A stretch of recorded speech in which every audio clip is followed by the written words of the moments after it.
duas etapas, e aí a gente organizou para ficar um dia que não fosse prova, né, nossa.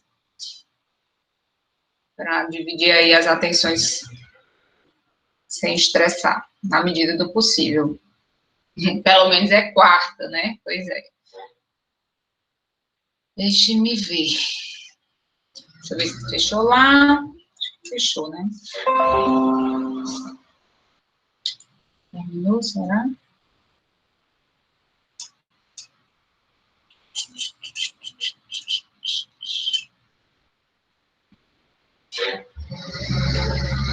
Olha.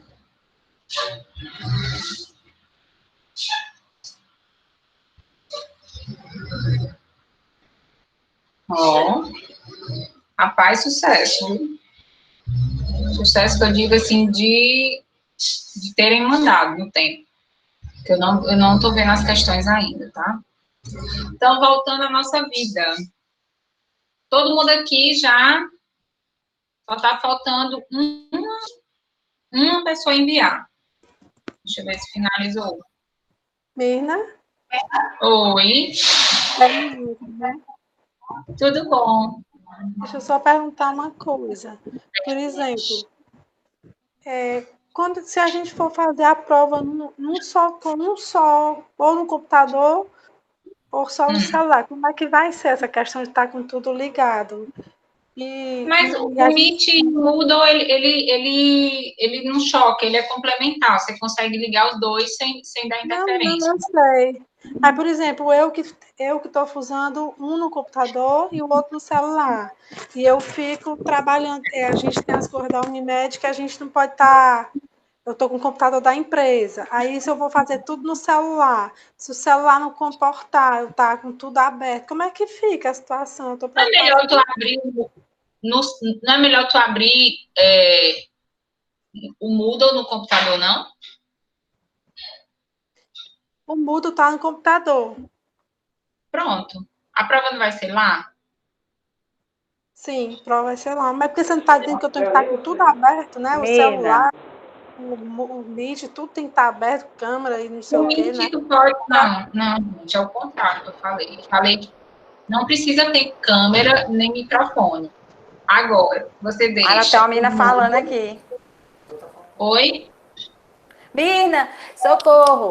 Deixa eu te explicar. Calma. Peraí, tá?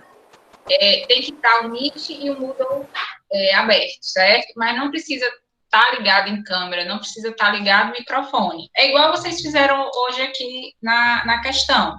Provavelmente quem tem, né, um celular e um computador, que está usando esses dois artifícios, deixa o Meet no celular e faz a prova no computador, porque eu acredito que seja mais ágil, né, para digitar. Então, é isso. Mirna, deixa eu te falar que eu tô aqui 2 dias, desculpa eu ter atrapalhado.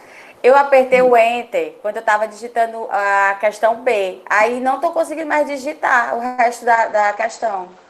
É porque já acabou o tempo. Vixe, acabou o tempo? Era até 9h05. Ai, meu pai do céu. E agora, o que eu faço? E agora, mas foi enviada uma resposta. Provavelmente não foi a resposta completa. A minha também. Eu também fiquei sem a ver, Valéria. Pois tá bom, tá? Então. Eu fiquei doidinha aqui. E assim, se você já está fazendo a questão, né? Quando o tempo acaba, o que você fez até ali vem.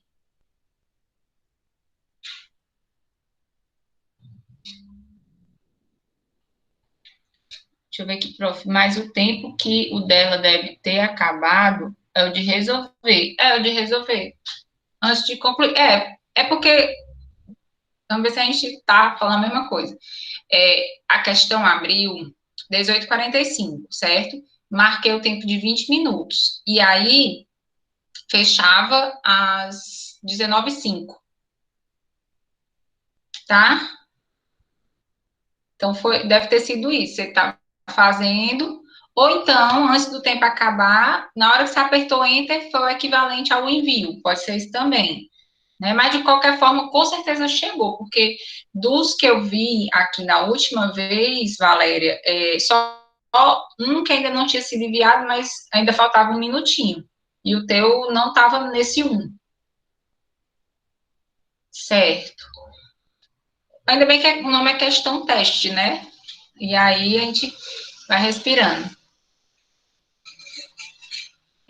Eu botei, gente. Eu não sei se vocês viram que nessa questão teste eu já botei uma tabelinha colocando que horas abre, que horas fecha. No dia da nossa prova, botei uma tabela grande com todos os horários da prova, ou melhor, das questões, que abre e que fecha. O que é importante vocês, a gente reiterar aqui, tá? Prestar atenção no horário que abre, que fecha, mas prestar atenção nos minutos para cada questão dessa. Porque tem um intervalo, por exemplo, que você pode abrir a questão de 18h40 até 18h50. Mas se a questão for fechar às 18h55, você, quando entra, você não tem o tempo todo da questão. Você vai ter aquela fração que faltava, né? Porque se você chegou 5 minutos atrasado, você perdeu 5 minutos de tempo. Eu vi aqui no feedback que vocês estavam enviando, muita gente entrou exatamente 18h45. Uns pouquinhos, 18h46 e uns 3, 18h47. Depois foi chegando mais gente, mas foi um ou outro, né? Em outro horário. Então, assim, quem entrar no horário, né? E aí eu botei essa tabela, ó. Tá disponível a partir desse horário. E aí você abre. E aí cada questão tem seu tempo, tá? Então a gente tem que estar atento a isso. Mas é assim, quando você abre a questão e, digamos, já passou 3 minutos, vocês viram que o cronômetro, ele já mostra o quanto falta para acabar aquele tempo? Pois é. Então, né, você já tem essa mensuração. Eu nem vi o cronômetro, pois tá bem no cantinho assim que você abre. Pois é, aí a Rayane tocou nisso e é importante. Olha o tempo que você tem, quantos minutinhos você tem que fazer aquela questão. E aí o cronômetro te ajuda, porque o cronômetro ele dá exato os minutos reais que você tem para aquela questão. Né? Porque ainda que você abra depois, né, e perca uns minutinhos, mas o cronômetro já te dá esse tempo real. Olha, tinha 6 minutos para fazer essa questão, mas eu entrei 2 minutos depois. Então, o cronômetro quando você entrar, já vai mostrar que você tem 4 minutos. Prova de estágio dia 9, sábado, certo?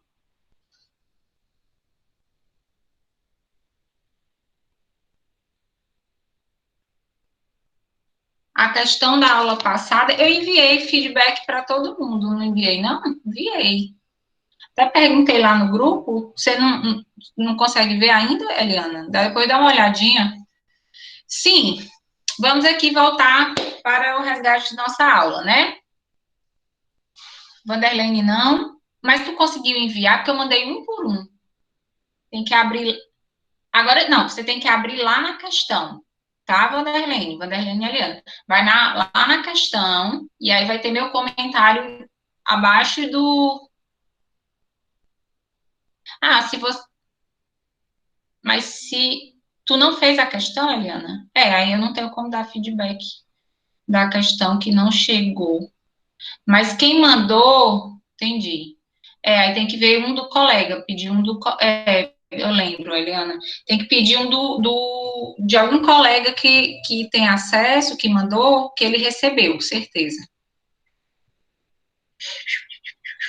Não, a pessoa pode chegar atrasada, Livinha, mas aí, na verdade, a gente já cadastrou as questões com aqueles minutinhos, né, de tolerância. Por exemplo, nossa prova, né, começa, ou melhor, nossa aula começa às 8h35, as questões estão todas cadastradas para iniciarem, melhor, a prova está cadastrada para a primeira questão iniciar 10 minutos depois do início oficial da aula. Então, assim, já tem um atraso oficializado, que é esse tempo de tolerância para que a gente se programe. Tu tá falando de qual, Lara? Dessa agora eu tenho que corrigir uma a uma. Da outra passada, você vai clicar nas questões. Não, nessa não, mulher. Tem que corrigir primeiro, calma. Respira. Tô falando da passada, tá? Não, só depois, só depois. Né? Eu faço a questão. Eu nem fiz espelho dessa questão, eu criei a questão na hora e daí fui botando os elementos, tá? Seguinte. O que eu estava falando, meu povo? Me ajuda? Sim, aí tem essa tolerânciazinha já calculada dentro do oficial, tá? E se atrasar mais do que os 10 minutos iniciais, aí de fato, né, perde um tempinho aí. Pois então, vamos aqui. Sim, voltando agora para essa questão, né, para eu discutir um pouquinho ela com vocês, porque foi exatamente os conteúdos que a gente trabalhou, né, nas aulas mais recentes. Então, primeiro, como foi para vocês ver aquela situação problema e, diante daquela situação problema, né, pensar nos prazos e na contagem desses prazos? Eu estou dando agora.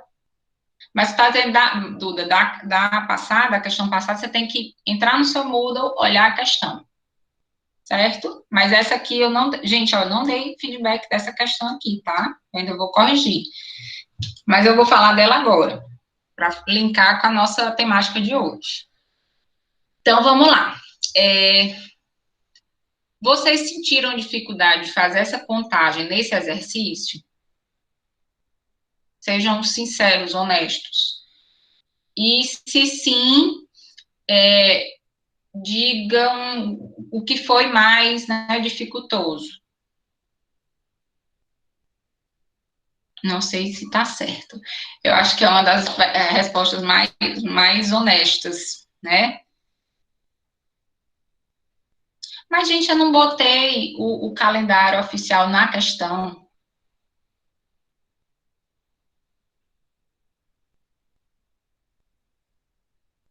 Esqueceu de descontar, tá?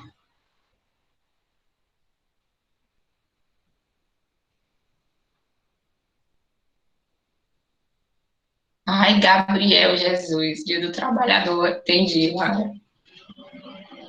Tá, eu coloquei já o calendário justamente para remetê-los a essas datas oficiais, né, de feriados nacionais, mas trouxe essas outras situações que também são corriqueiras em relação aos marcos em que não se conta prazo, né, que é o que a gente fala da suspensão dos prazos. Eu já vi 22, eu já vi 21, eu já vi 28, eu já vi 29, eu já vi várias datas aqui. Tem pelo menos 6 datas diferentes em respostas, né, de vocês. Aí não vamos nos preocupar com isso, vamos resgatar aqui esses conceitos, certo? Seguinte, lembrar que vocês estão lembrando? Não contei, ou melhor, contei o Dia do Trabalhador. Veja aquelas regrinhas de suspensão da contagem de prazo, que são exatamente, né, essas datas que são feriado, né, e aí os feriados nacionais, eles já são remetidos dentro dos próprios calendários oficiais, né, mas não esquecendo que nós temos determinados feriados que são locais, né, por isso que a gente tem feriados municipais, estaduais, enfim. Aqui a gente teve recente agora, né, o São José em março, enfim. E também essa situação que eu coloquei na questão, para vocês também remeterem, que nos períodos em que não tem expediente forense, também a gente tem a suspensão da contagem, né, ou seja, não conta como dia útil, né, nessa situação aí. Então, assim, primeira coisa, é identificar o termo inicial de contagem, né? E aí o termo inicial coincidia com o quê? Qual era o marco que eu tinha que adotar para dizer assim, esse é o termo inicial de contagem, nessa questão que vocês acabaram de fazer.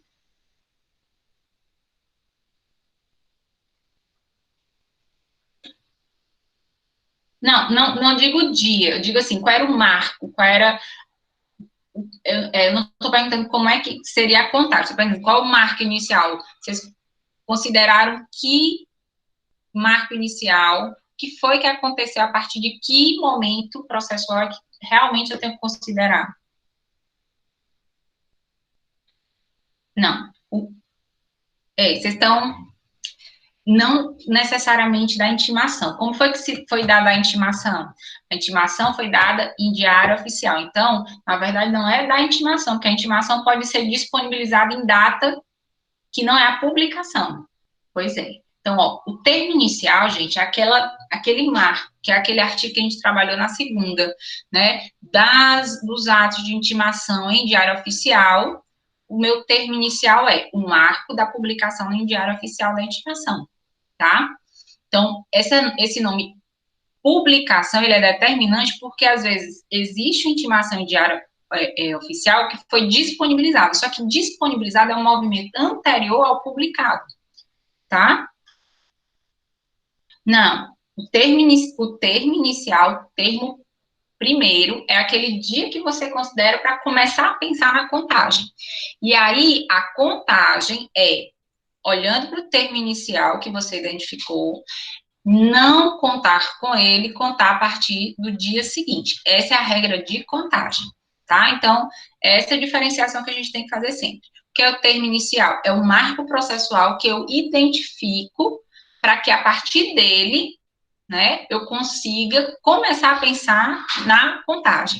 Lembrando que o termo inicial, nos prazos processuais, ele é excluído da contagem, mas ele é um marco para que eu consiga saber de onde eu estou partindo para as contagens, né, a partir do dia seguinte, desde que seja útil. E sempre em dias úteis, né? Então, esse era o primeiro exercício nessa questão teste.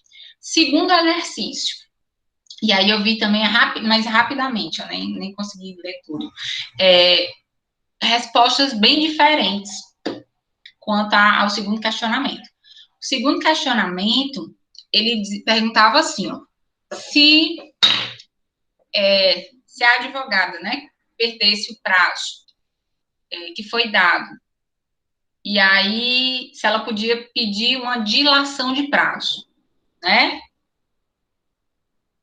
Não, mas aí eu tenho que fazer a conta, eu não fiz, Rayane, é o que eu falei no comecinho, eu fui criando o caso, tá?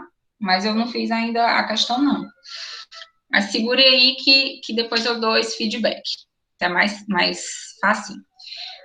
Mas vamos retomar essa situação. Pode aquela advogada pedir uma dilação de prazo? E aí, essa resposta aí tem a ver com aquela classificação de prazos que a gente trabalhou. Qual é o prazo que, em regra, pode ser dilatado? E qual é o prazo que, em regra, não vai ser dilatado? Me ajudem, por favor.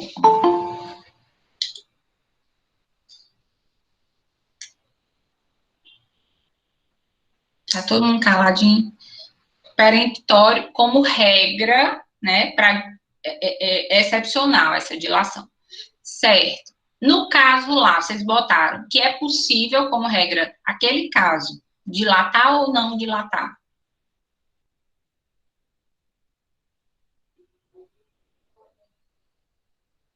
Quem colocou não dilatar partiu de que princípio?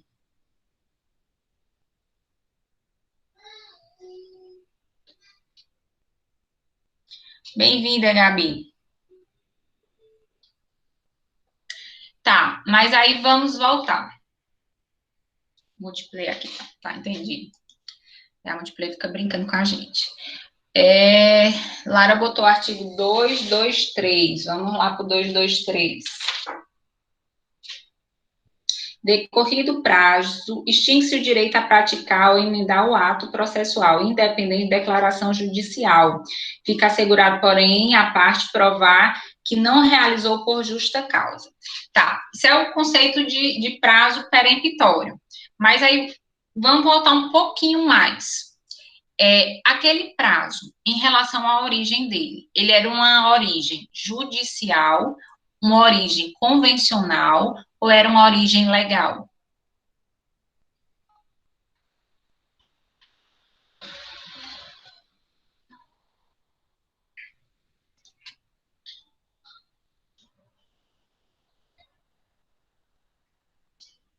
judicial.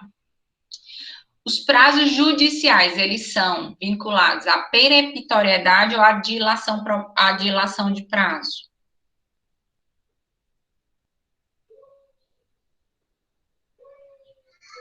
Gabriel botou aqui peremptório. O que mais? Ninguém quer se aventurar?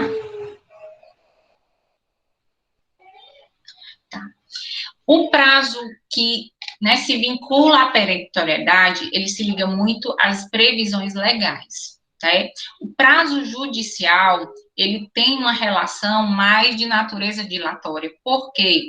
Porque quando o juiz estabelece prazo, e o artigo que vocês citaram não está incorreto, não, o 223. É só porque a percepção dessa origem faz toda a diferença no raciocínio. Quando o juiz defere um prazo, o que é que a gente tem que perceber? Que a natureza, né, vinculativa em relação à dilação dos prazos judiciais, ele se liga muito mais à relação de dilatório. E as legais ao peremptório, né? Por quê? Porque quando o juiz estabelece um prazo, é porque a própria lei não previu. E nessa monta, ele estabelece um que seja possível de cumprimento. Mas, se a parte peticionar justificando o motivo, ou até antes de passar o prazo, houver uma petição para essa dilação probatória, a regra é que o juiz pode sim adequar essa dilação à necessidade do caso, tá? Então, para a gente pensar nessa dilação probatória, a gente tem que olhar muito para a origem do ato e ver se esse pedido de dilação probatória, ele se liga, né, diante de um prazo que tem origem judicial, ele se liga a um esgotamento do prazo, aí vocês trouxeram aqui, né, foi negligente, foi uma negligência da parte, ou houve um pedido de dilação probatória, ou de dilação probatória não, dilação de prazo justificável. Então, essa relação de prazo judicial e dilação probatória, ela é bem possível. Ela é muito esperada, na verdade. Ao contrário da peremptoriedade, né, que é muito aplicada às previsões legais dos prazos, certo? Então, nesse caso aí, um prazo era judicial, então, inclinava lá, pode ser depois também, Lara, pode ser depois também. Exatamente fundamentando no 223, né, porque é a questão do justo motivo. Não, Gabriel, não fiz, homem. Da letra A ainda não. Vamos lá. Professora, vejo algumas publicações que assim, elas são colocadas nos autos no dia. Por exemplo, 4 de maio. Aí a data da publicação, exatamente, porque a disponibilização é uma coisa, a publicação é outra. A publicação é um dia depois, né, como regra, da disponibilização. E aí, o que é que o código fala, Ana Beatriz? Que a gente tem que olhar para identificar o termo inicial da publicação e não a disponibilização. O próprio código já traz isso. Agora, para início de contagem, a regra exclui-se o termo inicial, que no caso aí da intimação por diário oficial é contada a publicação, exclui esse dia e conta o próximo dia útil, subsequente.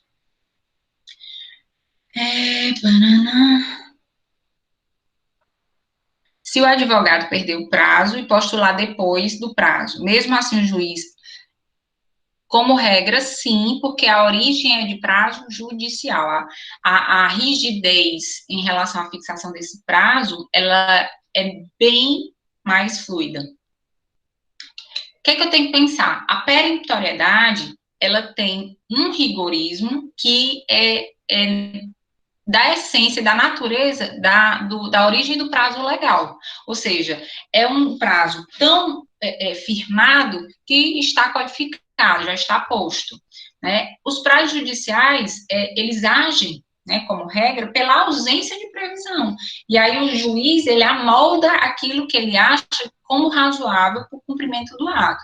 Portanto, pode ter uma fluidez nessa elasticidade de prazo.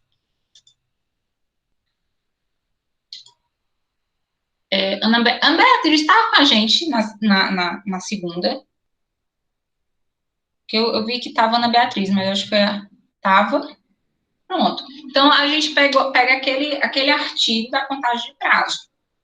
Como é que é a contagem de prazo? A gente identifica o termo inicial, aí vai depender, né, do tipo de comunicação, e aí depois, né, que eu identifiquei o tipo de comunicação e aquele termo inicial, aquele marco inicial de prazo, que no exemplo dessa questão, Ana Beatriz, era a publicação em diário oficial, certo? E para efeitos de contagem, toda regra de prazo processual exclui-se o dia do termo inicial, né, que você identificou, e sempre conta o dia seguinte, desde que ele seja útil, tá? Então, tem esses dois exercícios, identificar o termo inicial e o segundo, a contagem. Mas, Valéria, acho que não foi viagem, não. Eu acho que você conseguiu fazer um raciocínio aplicável. Porque se você disser, por exemplo, Mirna, sim, é possível essa dilação, uma vez que o prazo tem origem judicial e, como regra, a natureza possibilita essa dilação, tem tudo a ver com essa classificação. É exatamente esse caminho. Eu não vi tua resposta, mas é esse aí. Não, você não viajou muito, porque, na verdade, você viu que existiu um esgotamento de prazo, mas a pergunta era no sentido que, mesmo havendo essa dilação, essa preclusão temporal, nesse caso específico, seria possível essa dilação? Né? Seria por aí. Mas a gente vai ajustando, não se preocupem não. Vamos lá, Gibson. Ok.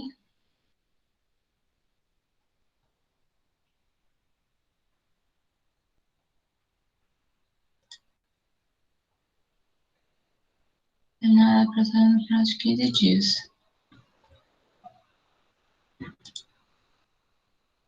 Então ela foi intimada pelo juízo. Então ainda foi mais direto. Intimada pelo juízo, você considera o dia da intimação pessoal, pelo juízo. Ou seja, alguém até me perguntou isso na aula passada. Foi o Jadervan. Jadervan diz assim, quando a pessoa é intimada em audiência pelo próprio juiz, pronto, aquele é o marco temporal. Ou melhor, o marco temporal não. Aquele é o termo inicial, certo? Então, quando a pessoa é intimada pelo juízo, né, nessa perspectiva, conta a partir daquela intimação. Se, obviamente, essa intimação não ocorreu pelo Diário Oficial de Justiça. Vamos lá.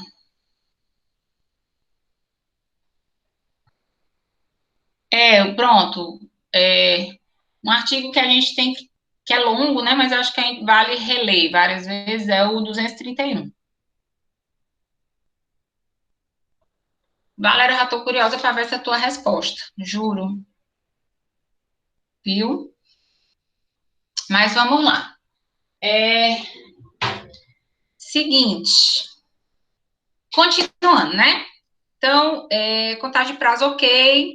Lembrando que existem aquelas suspensões de contagem, por exemplo, vocês vão pegar no semestre que vem o que a gente chama de recesso forense, né? Que é do dia 20 de dezembro até 20 de janeiro. Então, sabendo que os prazos processuais que estavam já em curso, isso na real, tá, gente?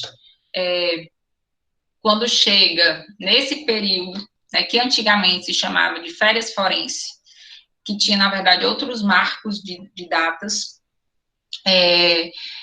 os prazos ficam suspensos, ou seja, tá contando? Tá. Chegou em um marco desse, como o recesso forense, os prazos ficam suspensos, e depois do final do último dia, né, desse recesso, no dia logo seguinte, ao fim do recesso, começa a contar, começa não, perdão. Continua a contar os prazos que estavam em curso, mas do montante que ele parou. Então, digamos que eu tinha um prazo que estava correndo e eu tinha 15 dias. Aí, quando eu digo, entrou no recesso forense, faltava 5 dias para esgotar o meu prazo, o que era 15, já tinha passado 10, mas dia 20 de dezembro iniciou o recesso forense. Então, eu sei que dia 20 de dezembro até 20 de janeiro, meu prazo fica suspenso, a contagem fica suspensa, tá? E aí, nesse marco da contagem ficar suspensa, a partir do dia 21, começa a correr naturalmente, mas de onde parou. Se faltava só 5 dias para transcorrer meu prazo, e aí fica faltando, né, só esses 5 dias quando ele começar a fluir novamente.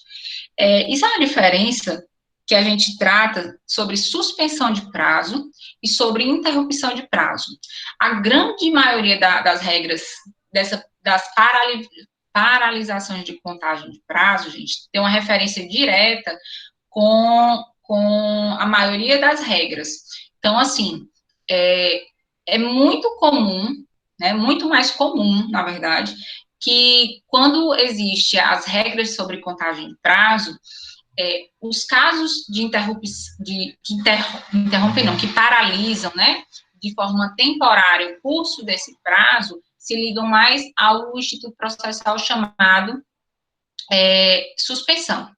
Então, isso significa dizer que durante aquele marco da suspensão, os prazos não correm, mas quando eles começam a fluir, né, recomeçam, eles voltam a correr de onde eles pararam, não recomeça do zero. Eu fiquei com a sensação que minha internet parou aqui. Me dê aí pelo menos um oi, só para eu saber que não travou 100%. Valeu. Que deu um congelado. Valeu, gente. E aí,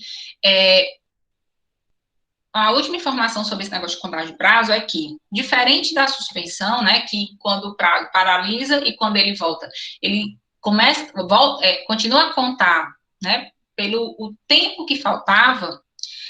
A interrupção não, a interrupção é um tipo de paralisação de contagem de prazo, que quando ele retoma a contagem, seu prazo que estava já em curso, ele volta do zero. Então, seria o exemplo em que meu prazo, eu tinha 10 dias de prazo para interpor um recurso. Ocorre um fato que é previsto como interrupção de prazo. E quando esse fato ocorre, né, obviamente, estanca a contagem do meu prazo, e passado esse evento, esse fato que fez com que meu prazo parasse, se ele tratar-se de uma interrupção de prazo, quando iniciar a contagem, eu vou receber os 10 dias de novo do zero. Eu não recebo só o restinho do prazo que faltava e faltava terminar de correr, tá? Então, a relação de suspensão e interrupção, o que é que elas têm de comum? É uma relação processual que se liga à paralisação da contagem de prazo. Agora, o que é que difere uma suspensão de uma interrupção? A suspensão, ela é uma paralisação, mas que quando retorna, né, só volta a correr o prazo que restava para o fim da contagem. Ou seja, você só pega o restante do prazo, né, que faltava correr antes do ato que suspendeu. Por outro lado, quando o evento que paralisa essa contagem, ele advém de uma previsão que é prevista em lei, e todas essas hipóteses, tanto de suspensão quanto de interrupção, elas são previstas em lei, né, para não ficar uma coisa assim, tô andando em falso, né? O caso da interrupção, quando paralisa, né, é igual, mas quando retoma, você tem restituído do zero, do início, todo o prazo que você tinha para aquele ato processual, né, que ia ser praticado. Esse é um dos poucos exemplos, essa questão da interrupção, pouquíssimos, pouquíssimos. Mas o embargo de declaração, que é um recurso, que a gente, às vezes, até no processo a gente discute se é um recurso efetivamente, mas ele é estudado dentro, inclusive, das disciplinas de recurso. O embargo de declaração, quando você, né, apresenta o embargo de declaração, seu prazo estava contando, não só para o embargo de declaração, mas como para os próximos recursos, dentre eles a apelação. Quando eu tenho a volta da resposta, né, que eu provoquei por meio do meu embargo de declaração, meu prazo do recurso que estava correndo, ele é restituído do zero. Então, um dos poucos exemplos, tem alguns mais simples, mas são muito poucos, dos casos de interrupção, que paralisa a contagem do prazo, e quando retoma, devolvendo todo o prazo ao interessado, tá? Deixa eu ver, só fechar aqui o raciocínio sobre esse negócio de interrupção e suspensão.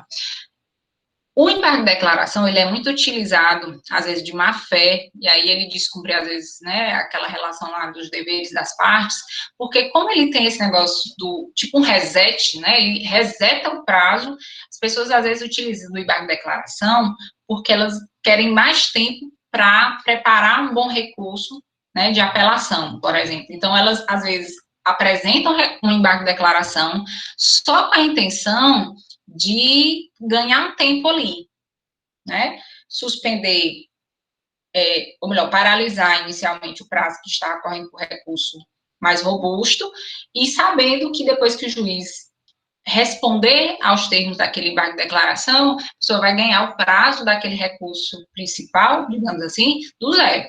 Então, ele é utilizado muito, às vezes, para procrastinar, tá? Sim, então voltemos aqui às demandas judiciais, né? E as comunicações. Aula passada a gente falou sobre intimação, notificação, e eu mostrei alguns modelos, né? Hoje eu vou falar especificamente sobre citação. Citação é um dos atos mais importantes de comunicação, e eu posso dizer que é o mais importante para o réu de comunicação. Conceito de citação, gente. Citação é o ato pelo qual se dá ciência ao réu sobre o processo. Então, o que é que eu tenho como característica desse ato processual chamado citação? É que vai ser a primeira vez que o réu toma ciência oficialmente de que existe um processo contra ele, tá? Mirna, isso concomitante deflagra o prazo para que o réu apresente sua defesa?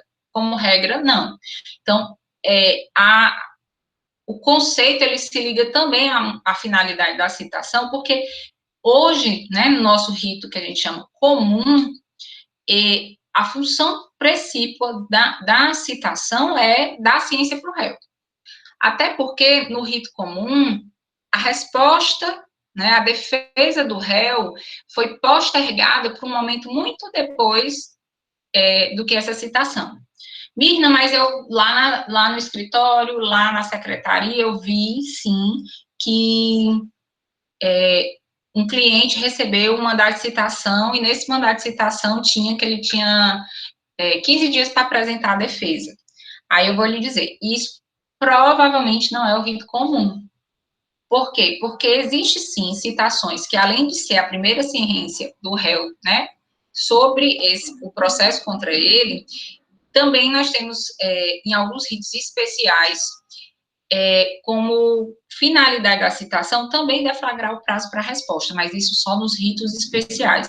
É uma matéria que você vai ver lá em processo civil 4, consignação em pagamento, prestação de contas, até o próprio rito dos juizados especiais.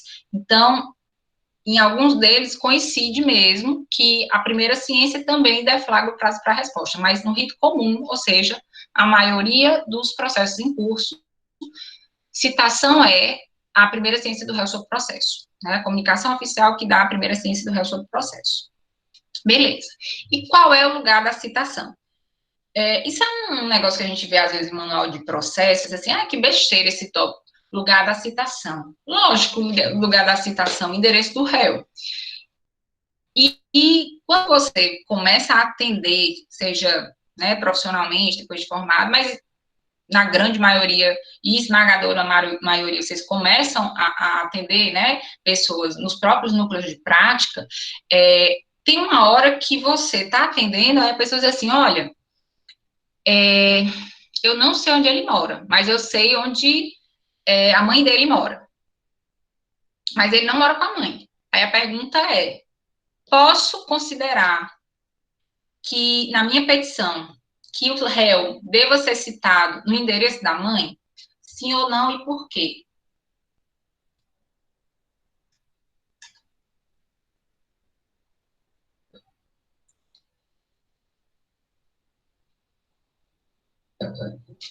Alô, vocês me ouvem? Já foram merendar? Meu Deus, tem ninguém nessa sala. Minha gente, tô chocada. Oi, meu Deus.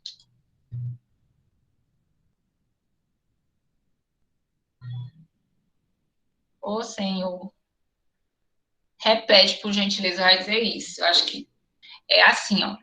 A pergunta é sobre o lugar da citação, né? Que eu falei que é uma coisa, às vezes, que a gente diz, ai, que besteira botar isso no manual de processo. Mas quando vocês começam a atender pessoas, vai ser costumeiro chegar a pretensa, né? Autores assim, olha, eu não sei o endereço que ele mora, mas eu sei o endereço da mãe dele. Ele não mora com a mãe, mas eu sei o endereço da mãe dele. Aí a pergunta é, posso considerar esse endereço para fins de citação, para colocar na minha petição inicial como o local onde pode ser encontrado o réu? Isso é válido?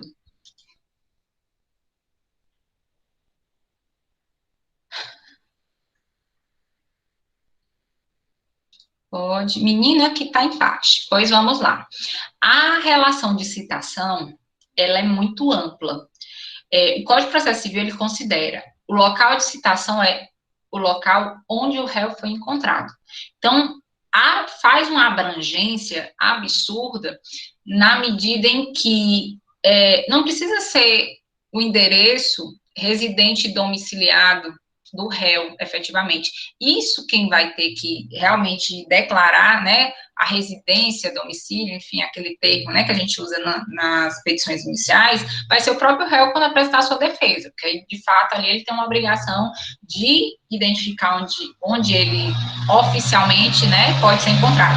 Mas, em relação ao autor, o próprio Código de Processo Civil, ele simplificou muito, dizendo, o local de citação é onde o réu pode ser, onde o réu for encontrado. Então, pode ser, sim. Na verdade, existem petições, e no estágio 2 vocês vão atender muita gente assim, que a gente coloca o local do trabalho, né? Tem gente que coloca, e eu já vi isso na citação no estágio 3, um rapaz que trabalhava e entre duas ruas colocava, podendo ser encontrado, aí coloca nem o local, são como se fosse essa identificação da localidade, né, do quadrilátero que pode ser encontrado. Então, assim, para fins do lugar da citação, é onde o réu puder ser encontrado. Então, não achem estranho colocar, às vezes, 2 endereços que o réu pode ser encontrado. Isso é totalmente válido, tá?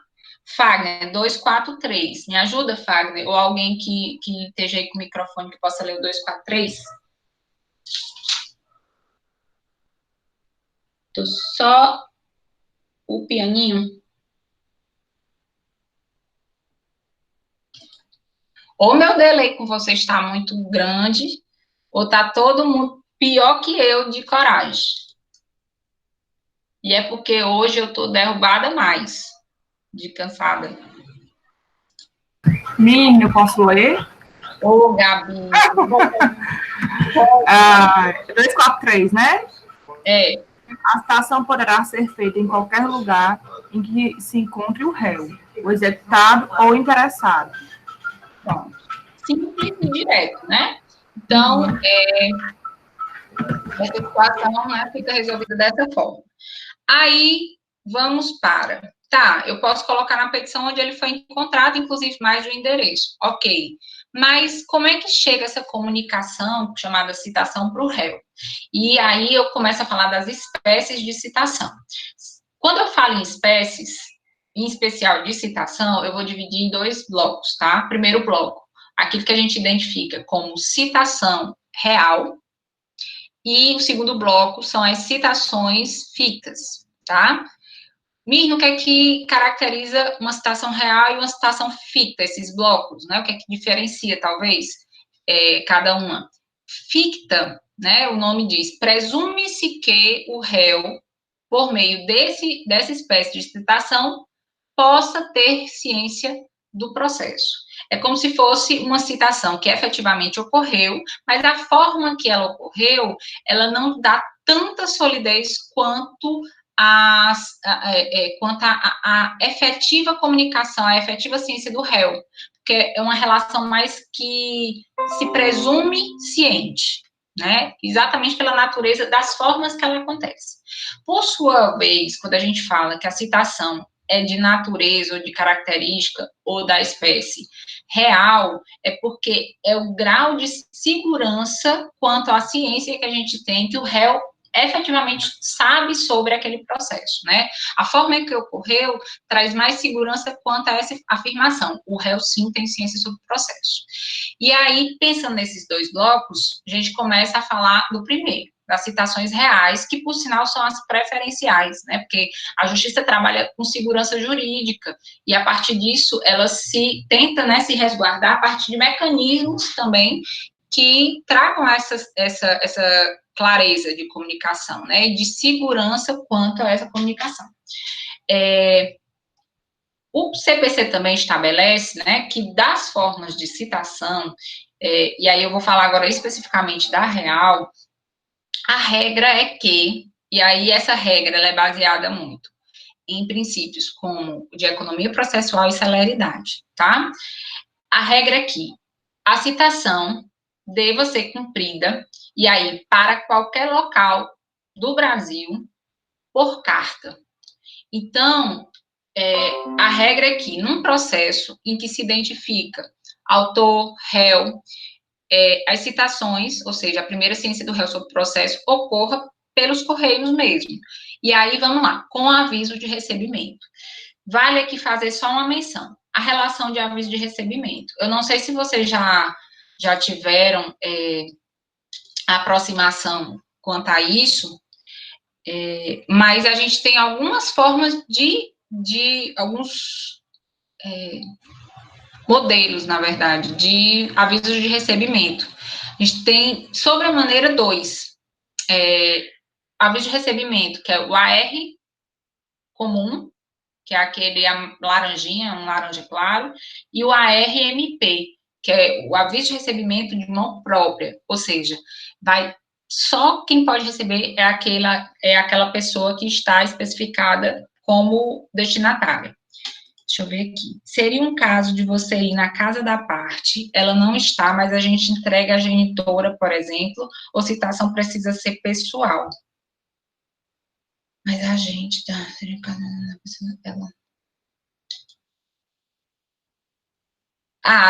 a gente leia-se oficial de justiça, é isso? Rayane. Tá. A citação para oficial de justiça, ela é uma citação real, ela é a que a gente vai ver em sequência, mas a citação para oficial de justiça, ela não é a regra. A regra é por carta. E aí, por carta, é de fato pelos correios, tá? Então, vai com aquele AR, e entre o ARMP e o AR comum, ou seja, que qualquer pessoa da casa, daquele local, né, que está endereçado, pode receber, desde que, né, assine e identifique com o número de algum documento, o AR para fins, né, do CPC, como regra, é o AR comum. Qualquer pessoa pode receber, tá? Então, assim, qualquer localidade do Brasil, a regra é que as citações ocorrerão por correio. E aí, a Rayane traz a questão da citação por oficial. E a citação por oficial de justiça, por ela ser mais onerosa, né, ela depender e despender diligências e muito mais recursos para ser executada, ela é real, porque talvez seja a mais rigorosa e que dê mais segurança e certeza quanto à ciência do réu sobre o processo, né, porque é um oficial de justiça, ou seja, um servidor público, que naquele próprio mandado certifica que efetivamente entregou, cientificou, entregou a citação ao réu. E ela é chamada também de citação pessoal, né, exatamente por essa relação de pessoalidade entre o servidor público, tem fé pública, e a pessoa diretamente interessada, porque nesse caso, a citação proficial deve ser entregue na mão do citando. A gente chama de citando, é aquela pessoa que está prestes a ser citada, né? Então, nesse caso aí, a gente tem que uma espécie real, porém secundária, ou seja, não vou nem dizer secundária, parece que ela é menos importante, mas uma espécie que é uma excepcionalidade à regra, que é a citação por carta ou por correio. Então, ó, são pouquíssimas hipóteses, mas alguns incisos,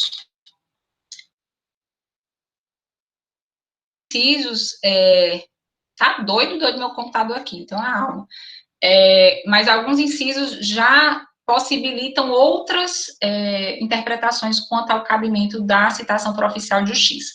Preciso de uma pessoa, mais outra pessoa de muita boa vontade, porque o pessoal está saindo, eu preciso da colaboração de vocês. Cadê o Matheus, hein, meu povo? Estou sentindo falta do Matheus.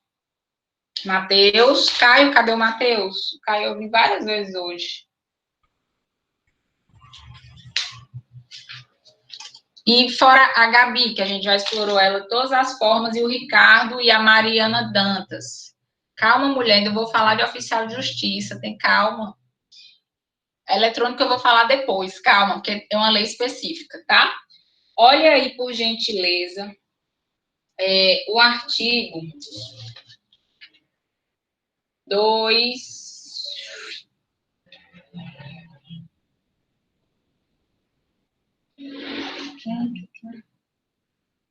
Cadê você, bebê?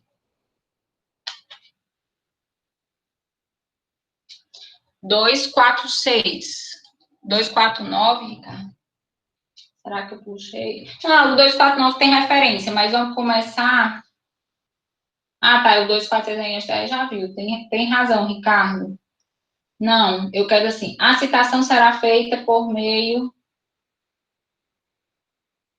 de oficial nas hipóteses previstas no Código. Pronto, é essa mesmo. É o 246, professora. Vai lá. Posso ler? Pode, por favor, agradeço demais. Artigo 246. A citação será feita. Inciso 1, pelo correio. Inciso 2, por oficial de justiça. Inciso 3, pelo escrivão ou chefe de secretaria, se o citando comparecer em cartório. Inciso 4, por edital. Inciso 5, por meio eletrônico, conforme regulado em lei. Pronto, aí são todas as espécies, né? E aí ele não distingue, o código ele não distingue o que é real ou fictício. A gente aqui distingue, na verdade, a doutrina distingue. Aí, Vanderlei, por favor, o 247, que é o 247, fecha o raciocínio. 247, só um minuto. A citação será feita pelo correio para qualquer comarca do país, exceto: inciso 1, nas ações de Estado, observado o disposto no artigo 695, parágrafo 3º. Inciso 2, quando o citando for incapaz. Inciso 3, quando o citando for pessoa de direito público. Inciso 4, quando o citando residir em local não atendido pela entrega domiciliar de correspondência. Inciso 5, quando o autor, justificadamente, a requerer de outra forma. Pronto. E aí, chego já no 249, Ricardo. Você também complementa nosso raciocínio. Olha só, como regra, a citação é feita pelos correios, mas nessas 5 hipóteses, e aí a última especialmente, ela possibilita outras questões, né? Nesse nesses casos, necessariamente tem que ir pela citação que a gente chama de pessoal ou por oficial de justiça, que foi o que a Rayane levantou. E aí, vamos lá. Primeira hipótese, nas ações de Estado. O que é uma ação de Estado? Vocês que estão em direito de família, me ajudem. Vocês lembram, resgatam esse conteúdo, o que é uma ação de Estado? Porque, na verdade, essa compreensão de ações de Estado, ela é bem abrangente e ela tem vários significados. Então, a gente tem que fazer ter uma clareza sobre isso para identificar quando é que eu, na minha petição, vou tratar de uma ação de Estado e vou pedir, por óbvio, uma citação por oficial. Pronto. Uma ação de Estado é uma ação que muda do Estado Civil, é um dos exemplos, né? Por quê? Porque ao Estado interessa participar. E aí, assim, por que as pessoas, né, precisam comunicar ao Estado uma ação, por exemplo, de divórcio entre duas pessoas maiores e capazes, e uma ação dessa necessariamente vai ter que ser judicializada, né? Porque a gente tem a hipótese de ser por cartório, mas se judicializada, efetivamente, essa ação de divórcio entre duas pessoas maiores e capazes vai ser por oficial de justiça? Vai. Se não for um divórcio consensual, que as duas pessoas se apresentam, né, juntamente, então não tem nem réu. Mas pensando no divórcio litigioso, e que vem nesse formato, né, de duas pessoas maiores e capazes, e sem filhos, sem bens, enfim, ao Estado interessa, porque qualquer mudança nos nossos registros interessa a segurança do país, né? Justamente porque os nossos dados pessoais são, né, importantes a nós, mas também é um controle, né, de proteção do Estado. Então, nessa situação, as ações de Estado sempre haverá uma citação que será cumprida por oficial de justiça. A Vanderlei leu, e aí essa segunda hipótese, eu vou retomar aqui um negócio que vocês estão vendo em estágio 1, em especial na ação de oferta de alimentos, quando citando for pessoa incapaz. Não é quando houver incapaz, é quando citando. Quem é o citando é o réu. Então, quando o réu for uma pessoa incapaz, necessariamente essa ação, naqueles pedidos que a gente faz, deve ser requerida a citação, e aí expressamente por oficial de justiça. Eu não sei como Vanessa ou Melissa, qual foi o caso que elas passaram para vocês de oferta, mas envolvia uma criança, por hipótese, o caso que vocês trabalharam de oferta em estágio 1. Os meus, eu botei uma criança. Por isso que eu estou perguntando da Melissa e da Vanessa. Lara, eu sei que é aluna da Mel. Eliana também, né? Aluna da Mel. A Rayane, eu acho que também deve ser. Geralmente, quem é do turno da noite fica no EF tarde. Olha, ela botou para moer. Ela botou logo uma criança e uma adolescente. Pronto. Duas gêmeas, uma criança e uma adolescente. Minha gente, como é isso? Menina chocada. Não, são irmãs biológicas gêmeas, uma de 12 e uma de 14, tá ficando mais interessante do que nunca. Ah, duas irmãs, tá? Outras, menino, eu tava aqui pensando em ligar pra Melissa, mas eu não duvido mais nada nessa vida. Pois bem, nesse caso aí, vocês se atentaram que na hora de fazer os pedidos, né, citação, aí era uma menor, na verdade duas, né, no caso aí de vocês.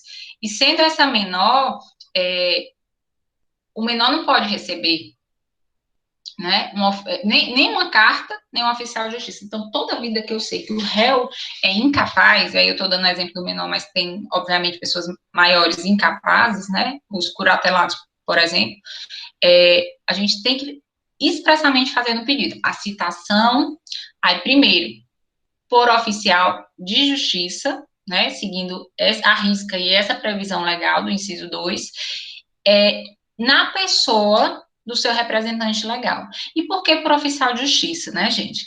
Já que a gente sabe que é o representante legal que recebe esse suporte, né, de receber a citação. Porque o empregado público dos Correios, ele não tem a fé pública que o servidor público, né, na pessoa do oficial de justiça tem. Então, só quem poderia validar e até se certificar se aquela pessoa que efetivamente representa o menor é aquela que está recebendo a citação, até porque o ato de citação tem muito a ver com ampla defesa, com contraditório, pode gerar repercussões, inclusive de nulidade do processo, se não for, né, rigorosamente obedecidas, essa circunstância, ela ressalva, né, que a proteção do Estado tem que ser dada desde o início, e isso inclui esse início de ciência do réu, nessas condições, tá? Então, se um dia acontecer de você perceber que o réu de uma ação sua é uma pessoa incapaz, seja menor ou em outra condição, você já sabe que você vai requerer essa citação por oficial de justiça na pessoa do representante legal daquela pessoa incapaz. A famosa fé pública do oficial. E aí, a famosa fé pública do oficial, ela é manifestada concretamente, materializada, né, documentalmente como? Quando o oficial de justiça cumpre, né, esse mandado de citação, um dos documentos, e aí a gente volta para aquele artigo, né, que a gente leu de milhões de incisos lá da contagem de prazo, a relação de, para cada cumprimento de mandado de citação, o oficial tem que exarar a sua certidão para fazer, de fato, a narração de como foi o cumprimento daquele mandado e finalizar com aquele termo da relação da fé pública, aquele ato processual que foi efetivado, né, a famosa fé pública do oficial, por certidão. Lembra naquele artigo que a gente trabalhou na segunda, a partir de que momento pode-se começar a contar algum prazo de réu que a citação estabelece, por exemplo, prazo de defesa? Conta-se do momento em que o oficial de justiça entrega a citação para o citando ou não, a partir da juntada da certidão. Na mesma coisa, quando ele começa a contar, né, efetivos, contagens de prazo, quando essa citação for feita por carta, por correio, também da juntada, mas aí não vai ser de certidão, vai ser do AR. Então, lembrem, né, desse movimento que são marcos, quando junto a AR, perfeito. E aí, terceira hipótese que a Vanderlene leu foi exatamente quando a pessoa do réu, né, for pessoa jurídica de direito público, não é isso? Quando citando for pessoa de direito público. E aí a gente começa a resgatar quem são as pessoas de direito público, né? São os entes federados, né? União, estados, município, Distrito Federal, e também nós temos, além, né, das fazendas públicas, né, representadas por esses entes federados, nós temos o que a gente chama de administração pública direta e indireta. Então, a gente tem que identificar quem são as pessoas jurídicas de direito público, né, em especial as fazendas públicas mesmo. Então, nesse caso, essas pessoas, né, de direito público, elas necessariamente devem ser cientificadas nos processos quanto a esses entes, pessoalmente, também por oficial de justiça. Então, como é que acontece uma citação de um processo que é contra o Estado do Ceará?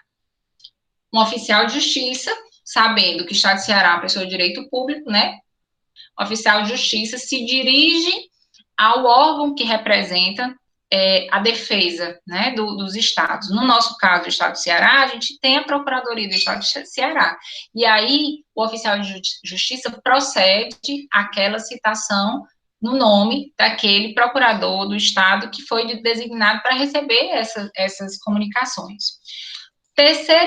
Quarta hipótese, né, que a Vanderlene leu, é quando o citando não residir em local que houver esse serviço de correios, né, de entrega postal. Mas por óbvio, né, porque assim, se eu sei que a regra é que a citação vai pelos correios, e aí eu já sei, desde o início, que a pessoa mora num local em que o correio não chega, e aí eu nem vou longe, que a gente tem várias localidades aqui, inclusive em Fortaleza, que não é atendida pelo serviço postal, eu já posso fazer o requerimento que essa citação seja procedida, né, como excepcionalidade pelo oficial de justiça, justamente porque não tem a serventia. E aí, uma coisa que foi trazida pela jurisprudência, essa situação de não ter serviço postal que alcance, por isso, né, que a gente utiliza do oficial de justiça, diante da dinâmica social que a gente tem, ela acabou por representar dois significados. Ela não representa mais a pessoa de fato morar no local e que o correio não chega porque não tem uma previsão no itinerário dos serviços da empresa pública Correios. Não só isso também, mas a referência de locais em que oficialmente estão acobertados, mas que efetivamente os Correios, por motivos de insegurança, né, por violência, não conseguem chegar ou não tem um livre acesso para fazer esse cumprimento. Eu toda a vida, e eu sempre retomo essa mesma coisa, porque para mim isso foi muito significativo. Nas minhas aulas, eu sempre dava exemplos de comunidades do Rio de Janeiro, né, que é a relação de morro, inclusive porque tem difícil acesso, tanto é que os morros no Rio, boa parte deles tem uma organização, uma associação forte de moradores, porque eles constroem, inclusive, locais em que o carteiro chega até aquele local e distribui, e depois a própria comunidade é que faz a distribuição efetiva para as pessoas que moram em cima do morro. Enfim, né, todo mundo se ajudando. Mas, falando isso, aí uma luz assim, professora, não vá longe. Aqui em Fortaleza a gente tem isso. No Bom Jardim a gente tem localidades em que o carteiro não entra. Oficialmente está cobertado, mas ele não entra porque o controle, né, dessa entrada e saída é diferente. Então, é uma vivência que a gente também pode reportar como uma exceção e pode, inclusive, requerer.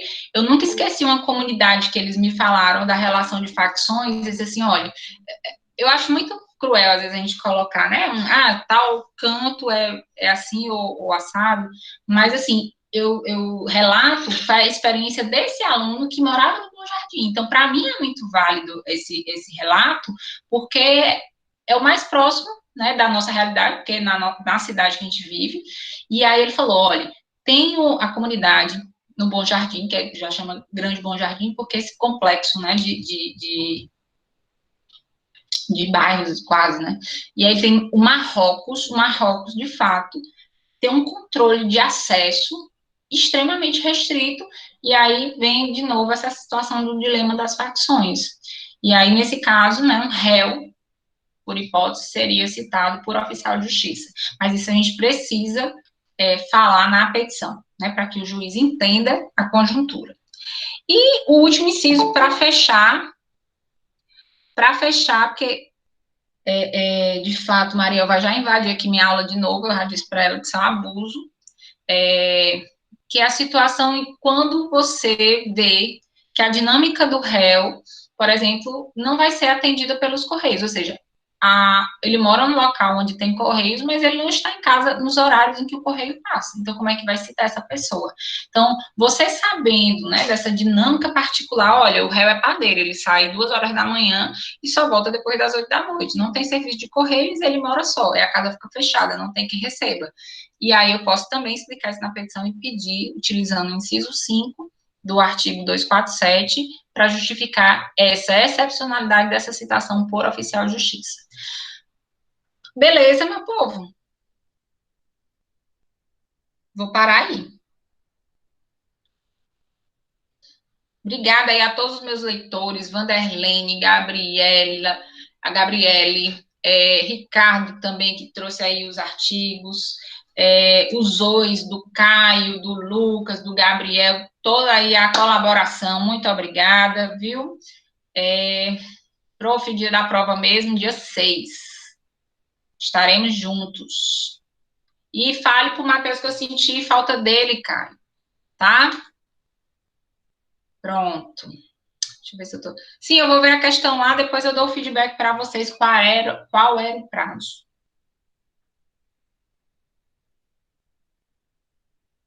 Microfone que liguei. Nem notamos, Valéria. Ai, eu não notei. Tchau, Livinha. Beijo, Lara. Vamos comemorar, Lívia, já já. Matheus, criatura. Matheus não tá aqui, não, Matheus. Tu entrou agora, Matheus. Eu percebi. Eu lhe chamei várias vezes. Ana Beatriz também, muito obrigada aí por todas as intervenções. Rayane também. Lara, diga, meu amor.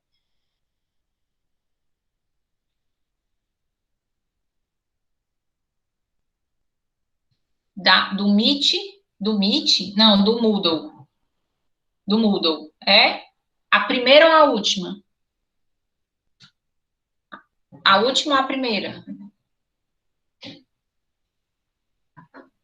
Boa noite, a primeira. Tá, então vou informar para a coordenação. Que a primeira é eles que controlam, a última sou eu. Beleza, pode deixar, Lara. João Vitor, não estou programando, não. De nada, Lara. Não estou programando porque a nossa prova já é na quarta, né? Mas, dependendo aí do que vocês precisarem, me demandem para a gente ver se tem um coro interessante. Tá? Foi, beleza. Tchau, gente. Beijão. Se cuidem. Deixa eu coisar aqui.